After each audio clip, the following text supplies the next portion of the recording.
These poor fools talk about global warming all the time.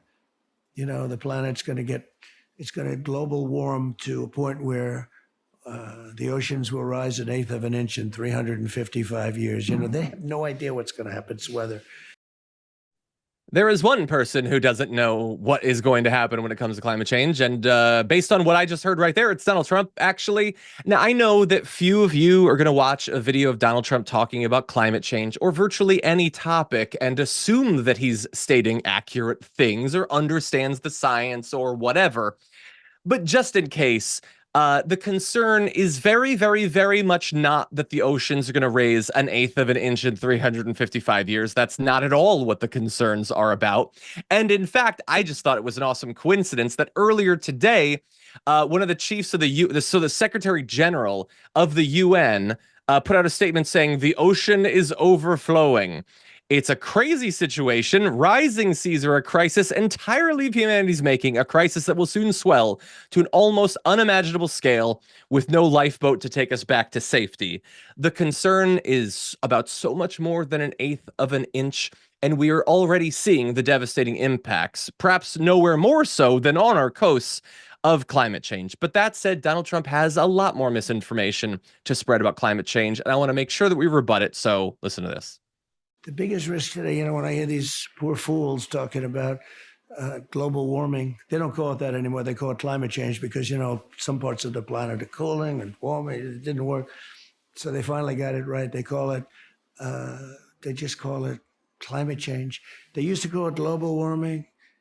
You know, years ago, they used to call it global cooling. In the 1920s, they thought the planet was going to freeze. Now they think the planet's going to burn up. And we're still waiting for the 12 years. You know, we're down almost to the end of the 12-year period. You understand that, where these lunatics that know nothing, they weren't even good students at school. They didn't even study it. They said, we have 12 years to live. And people didn't have babies because they said, we only have another. No, it's so crazy. But the problem isn't the fact that the oceans in 500 years will raise a quarter of an inch. The problem is nuclear weapons. It's nuclear warming. A storm is tearing up the digital media industry. Only our audience can save us in these difficult times. Help us reach our goal of 100,000 new members at tyt.com/team. I, perhaps like you, am a little bit confused, not nearly as confused as he is, but wait, so now it's a quarter of an inch in 500, 350? I don't know. He's very confused about the rate that the oceans are going to go up, but he's confused about a lot. And again, I really, really hope that at this late date in the fall of American democracy, you are not listening to Donald Trump and taking away facts about the world. But just in case you are, I want to rebut a few of the things that he said there. And one I don't think gets fact-checked nearly enough, because he made a claim in the middle there about it was global warming, climate change. They called it one and then another. I mean, both of those terms can be used to describe different phenomena. They can. I'm sorry if that's confusing to Donald Trump, but let's set that aside. He went back a little bit further in history and talked about global cooling. They all said it was going to be global cooling. Now they're all saying it's global warming. So you've probably heard that stated before. Why do they say that so much? Well, the idea is back then, all the scientists believed that global cooling was happening and we were going to face an ice age. And now all the scientists believe that there's going to be global heating and the entire world is going to be set on fire. So I guess you just don't have to listen to the scientists at all, do you? Well, a few issues with that. Actually, all of the issues with that. The idea that all of the scientists thought global cooling was happening never existed. That's not a thing. The only people saying that are right-wingers that do not want you to believe in the reality of climate change. And by the way, this was definitively fact-checked in an academic paper back in 2008. And I know Donald Trump was old enough to read it because in 2008, he was only like 68 years old. So they talked about the myth of this supposed scientific consensus around global cooling. Now, you could go to the Bulletin of the American Meteorological Society if you want to study at that point. It was a thing that, yes, a few scientists theorized. There was no consensus of 96 or 97% of the world's climate scientists. Climate science barely existed in the form that it does now. The techniques, the methodology, the amount of work, the collected academia was a tiny, tiny fraction of what it is today. So even if the scientists had agreed back then on global cooling, which is not a thing that actually happened, it would have meant very little. What they are doing right there is overly exaggerating one wild prediction that was plausible enough at the time to make it seem as if, you don't have to pay attention to anything. And that is very, very useful to dumb as hell people who don't want to have to actually track the science, who don't want to have to try to understand things that are outside of their expertise. And by the way, he doesn't even do a particularly good job of hiding the fact that this is about justifying ignorance, because he weirdly transitions in that video we just showed you to saying, and a lot of these people aren't even good scientists. They didn't study it. They don't know. What the hell are you talking about? I mean, I will get to what he's talking about because I know what he's talking about. We are talking about tens of thousands of scientists working across multiple academic disciplines, across many different countries, across the face of the earth, all coming to related conclusions, okay?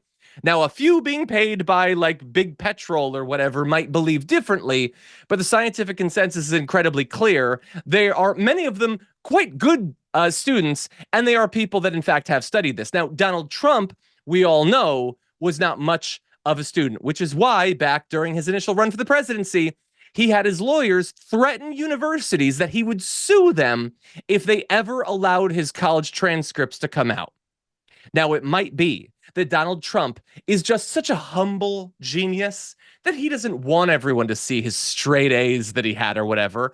I think there's an alternative explanation, which is he didn't do a very good job. He's not actually an expert on climate or on basically anything, and he's been wildly exaggerating his intelligence ever since. I think that makes a little bit more sense.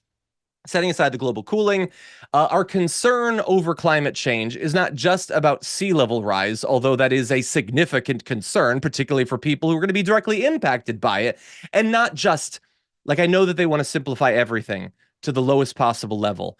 The idea about sea level rise being a danger is not just that, oh no, my house is underwater. It's that small amounts of sea level rise, particularly with water that is now much hotter than it was. Never forget that the oceans have absorbed about 90% of all of the heating that the Earth has experienced over the last century plus, is that the weather, the storm surges, the hurricanes will be much worse. Okay, so the danger of what we're talking about when we talk about heating and sea level rise is going to come many decades. In fact, it's already here many decades before, oh, damn, we're underwater. That's not actually the concern, and that's not how it works. And in the meantime, we're also experiencing a number of other negative effects of the heating that he just poo-poos because he's only going to be around for a couple more years, and what does he care? New study, this just came out as well. Amid the soaring temperatures and across a wide swath of America, you know how bad it's been. Heat-related deaths have more than doubled since 1999. They rose by 117%. That is over 21,000 deaths for the full period. And in fact, in just 2023, there were over 2,300 deaths.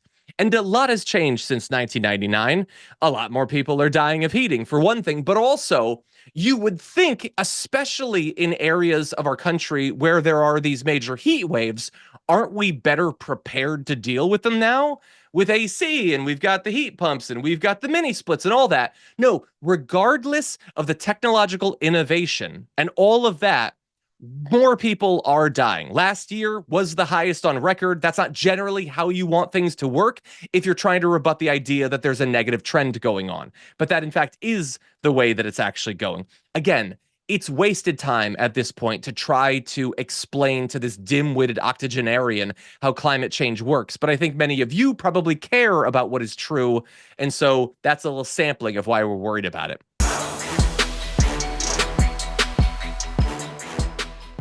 Thanks for watching our video. Did you know that you can support our show by becoming a subscriber? Just click the subscribe button and also ring the bell so that you get notifications when we're live or when we post new content.